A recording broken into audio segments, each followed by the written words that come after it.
लगता यह है कि 27वीं आईनी तरमीम जो है तकरीबन 2 हफ्ते के बाद पास भी हो जाएगी, अप्रूव भी हो जाएगी, कोई उसमें प्रॉब्लम्स नहीं होंगी, और उसमें जो प्रॉब्लम्स होनी थी वो हो गई। और अब मुझे लगता है कि एक 28वीं तरमीम की गुंजाइश बनती जा रही है, और अगले महीने से हम देखेंगे उसके मुतालिक बातें शुरू हो जाएंगी, और फिर 3 से 4 महीने के अंदर 28वीं तरमीम मंजूर होने के लिए आ जाएगी, क्योंकि 27वीं तरमीम में काफ़ी ऐसे मंदरजात हैं जो निकाल दिए गए हैं। तो एक किस्म से आप समझें हुकूमत का ये अनफिनिश्ड एजेंडा है, और उनको इसको फिनिश तो करना है, उसके लिए एक और तरमीम आएगी। और अगर उसमें पीपल्स पार्टी ने एतराज़ात किए तो फिर पाकिस्तान तहरीक इंसाफ जो है वो एक दफ़ा फिर हम उसकी बाज़गश देखेंगे, सुनेंगे। पाकिस्तान तहरीक इंसाफ जो है वो आएगी, हुकूमत के साथ हाथ मिलाएगी। ये मेरी पेशन गोई है। हो सकता है फॉरवर्ड ब्लॉक बने, हो सकता है कुछ और शक्ल इख्तियार करे, लेकिन आएगी।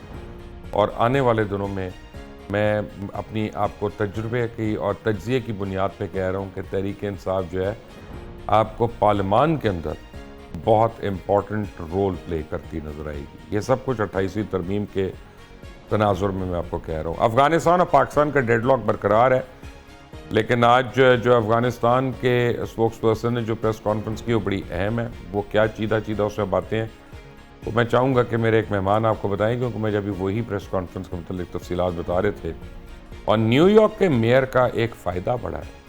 अगर आप अमेरिका जा रहे हैं, अगर आप अमेरिका जाते रहे हैं, तो फिर आपको पता चलेगा कि उसके जीतने का, ममदानी के जीतने का सबसे बड़ा फ़ायदा यह है कि वहाँ पे जो एंटी मुस्लिम एक मूव चली हुई थी बहुत ज़्यादा, वो यकीनन अब उसमें कुछ ना कुछ कमी आएगी, उसमें कुछ नरमी आएगी। और अगर उसने वहाँ पे डिलीवर कर दिया तो फिर ऑप्टिक्स भी बदलेंगे। मेरे साथ 3 बहुत इंपॉर्टेंट गेस्ट हैं। हमारे सीनियर हैं, हमारे उस्तादों में से हैं जनाब इरशाद आरिफ, चैनल 92 से और रोज़नामा 92 से इनका ताल्लुक़ है, उनके रूए रवां हैं। हमारे दोस्त हैं, आज पता नहीं कितने सालों के बाद हमारे शो में आ रहे हैं, इस्लामाबाद से जनाब ज़मीर हैदर साहब। किसी तारुफ के मोहताज नहीं, बहुत अहम सहाफ़ी और तज्ज़ियाकार हैं। और मुज़म्मिल सोहरावर्दी जो है आजकल वो जो भी मियाँ शहबाज शरीफ को नहीं बुला सकता, वो फिर मुज़म्मिल साहब को बुला के समझता है कि मैंने प्राइम मिनिस्टर को बुला लिया, क्योंकि इनकी हर जो जुमला बोलते हैं उसके बाद हम किसी न किसी तौर पे हुकूमती अरकान के मुंह से भी वही जुमले सुन लेते हैं। मुज़म्मिल साहब आपका भी बहुत शुक्रिया आने के लिए। आप भी मुझे डोनाल्ड ट्रंप ही लगे हैं। आपके अंदर भी एक डोनाल्ड ट्रंप मौजूद है। बड़ी मेहरबानी, आखिर पंगे तो लेनी है। इरशाद साहब आप हमसे सीनियर हैं।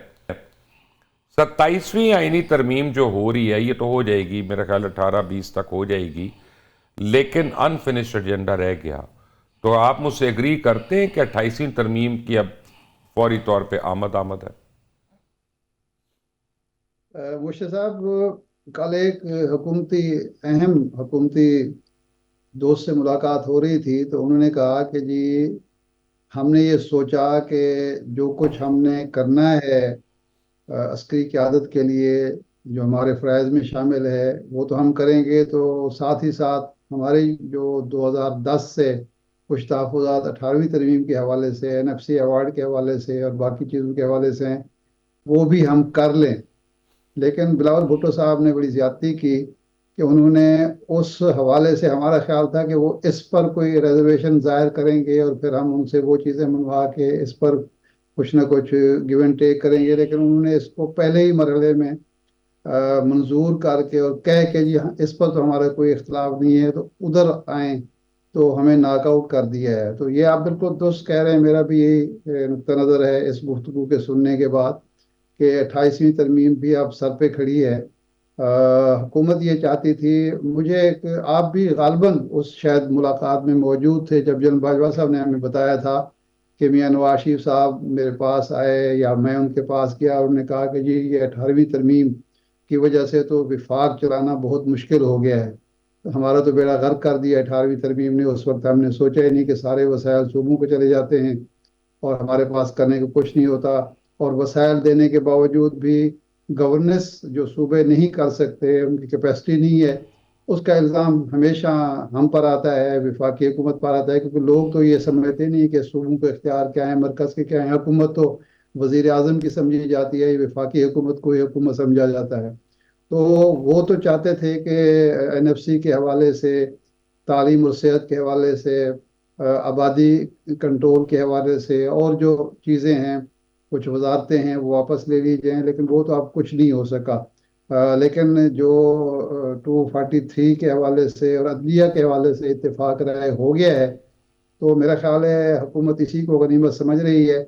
और अगले मरहले में वो कैसे होगा, ये बात की बात है। मुमकिन है, ऐसा भी हो सकता है कि इस आईनी तरमीम को मंजूर कराते हुए ही वो कुछ वोटों में इजाफा कर ले, और उन वोटों की बुनियाद पर पीपल्स पार्टी की या उसको ज़रूरत महसूस ना हो, या पीपल्स पार्टी भी मजबूर हो जाए कल को 28वीं तरमीम में हुकूमत का साथ देने पर। जमीर साहब, योर 2 सेंट्स। बिल्कुल लग तो ऐसे ही रहा था कि शायद आ जाएगा, लेकिन पीपल्स पार्टी को शायद थोड़ा सा मौका मिल गया है कि अब ये जिस तरह ही 27वीं पास हो जाएगी मुबशर, तो वो जाएंगे, कुछ जलसे हल करेंगे, कुछ भाग दौड़ करेंगे सिंध के अंदर और कहेंगे कि जी देखें, जिन 2 चीज़ों पे हमें एतराज़ था वो हमने होने ही नहीं दिया।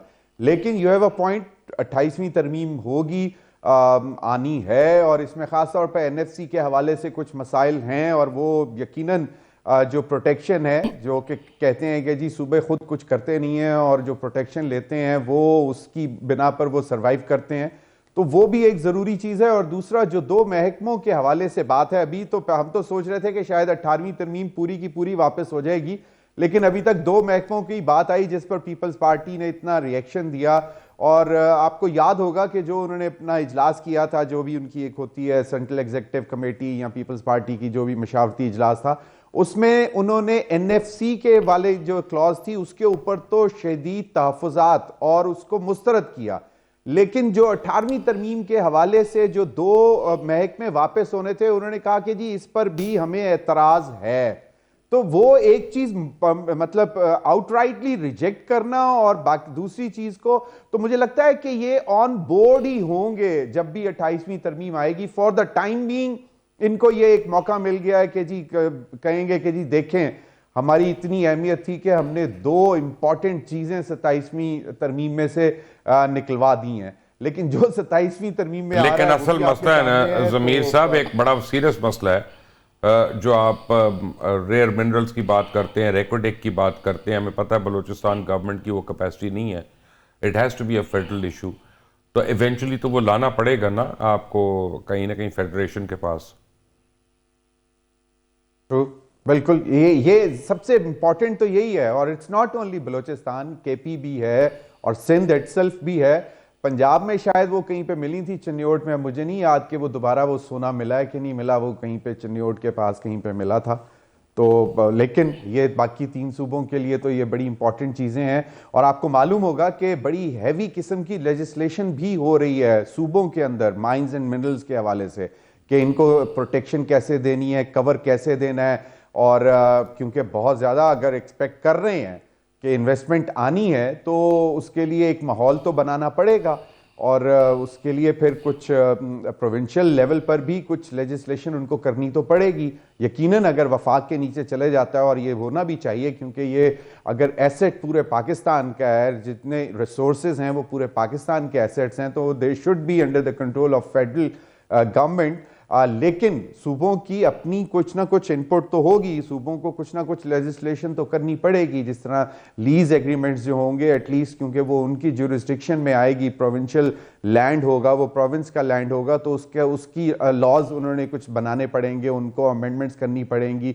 लोकल जेवीज या अगर प्रोविंशियल गवर्नमेंट उसमें पार्टनर होती है तो उसके लॉज बनाने पड़ेंगे। लेकिन यू आर वेरी राइट कि ये जो बहुत सारी चीज़ें हैं ये आइंदा 28th अमेंडमेंट में, और आपने तो इसको ज़रा थोड़ा टाइम दे दिया, मुझे लगता है कि ये भी शायद ज़रा जल्दी आ जाएगी और जल्द ही पास हो जाएगी।